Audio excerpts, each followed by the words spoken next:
Honorable members, I am pleased to address the first joint sitting of Parliament after the election of the 17th Lok Sabha in the year commemorating the 150th birth anniversary of Mahatma Gandhi. I extend my heartiest congratulations to all newly elected members of this Lok Sabha. More than 61 crore voters of the country set a new record by casting their votes and enhanced the credibility of India's democracy in the world. People have stood in long queues, braving extreme heat to cast their votes. This time, as compared to previous elections, more women have cast their votes and their participation has been almost equal to them men. Crores of youth have voted for the first time and played an important role in shaping India's future.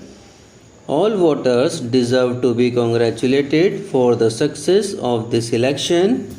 I also convey my best wishes to the new Speaker of the Lok Sabha for this new responsibility. I congratulate the entire team of the Election Commission for successful completion of the world's largest election. The contribution of employees of several administrative departments and various institutions as well as the security forces in successful conduct of the electoral process is extremely praiseworthy. Nearly half of the MPs in this Lok Sabha have been elected for the first time. The election of 78 women MPs, which is the highest number in the history of Lok Sabha, presents the picture of a new India. It is a matter of joy that the reflection of India's diversity is visible in this joint sitting. People of every age, hailing from villages and cities, belonging to every profession, are members of both the houses. Many members are associated with social service. Many are from the field of agriculture, from business and economic sphere, while other members are from the field of education, medical profession, which saves the life of people, and legal profession, which provides justice to the people. MPs who have made their mark in the world of cinema, art, literature, and culture are also present here. I am confident that your unique experience will contribute to enriching the discussions in Parliament. The people of the country have given a very clear mandate in this election. After assessing the performance of the government during the first tenure, the people have given even stronger support for the second term to the government. Honorable members, all fellow countrymen are familiar with the atmosphere prevailing in the country before 2014. In order to take the country out of a sense of gloom and instability, the people elected a government with absolute majority after 3 decades. Giving the highest regard to that mandate, my government started to march forward without any discrimination with the mantra of Sabka Saath, Sabka Vikas to create a new India. On January 31st this year, in this very central hall, I had said that my government from the very first day was dedicated to the goal of improving the lives of all citizens, addressing their problems arising out of misgovernance and providing all basic amenities to the last person standing at the margins of society.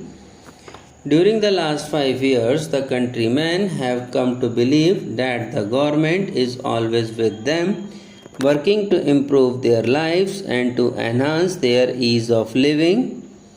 Based on this wealth of people's trust, a fresh mandate was sought. People of the country have long waited for the basic amenities of life, but now the conditions are changing.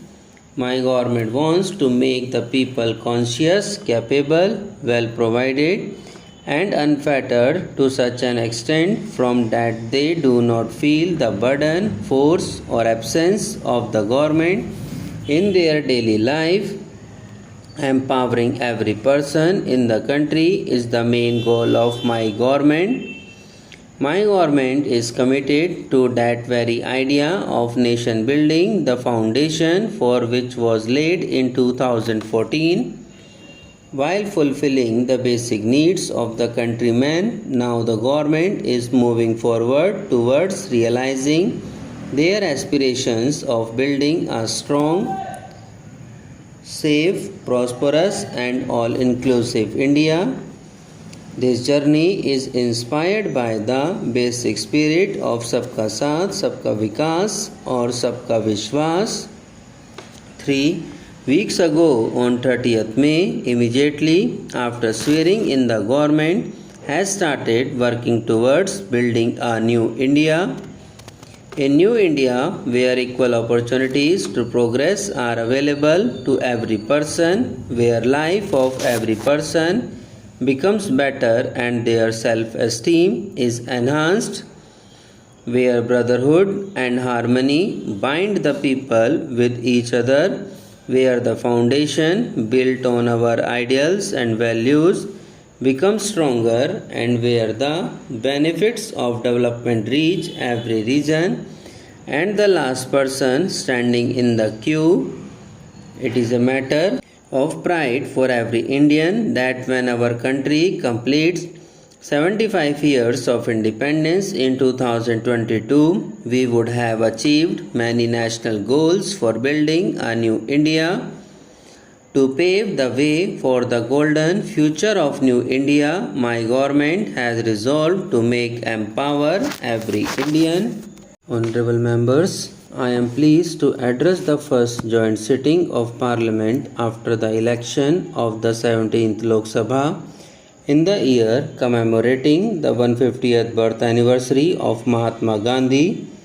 I extend my heartiest congratulations to all newly elected members of this Lok Sabha. More than 61 crore voters of the country set a new record by casting their votes and enhanced the credibility of India's democracy in the world. People have stood in long queues, braving extreme heat to cast their votes. This time, as compared to previous elections, more women have cast their votes and their participation has been almost equal to them men. Crores of youth have voted for the first time and played an important role in shaping India's future. All voters deserve to be congratulated for the success of this election. I also convey my best wishes to the new Speaker of the Lok Sabha for this new responsibility.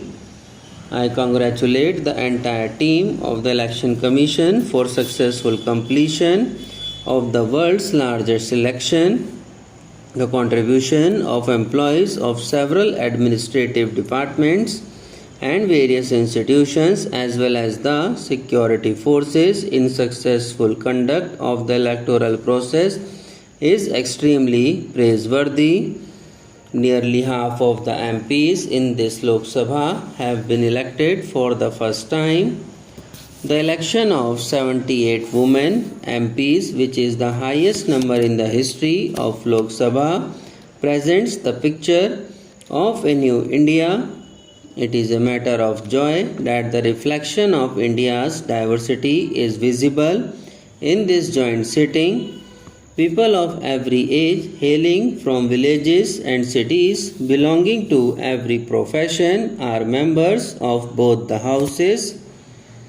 Many members are associated with social service. Many are from the field of agriculture, from business and economic sphere, while other members are from the field of education, medical profession, which saves the life of people, and legal profession, which provides justice to the people. MPs who have made their mark in the world of cinema, art, literature, and culture are also present here. I am confident that your unique experience will contribute to enriching the discussions in Parliament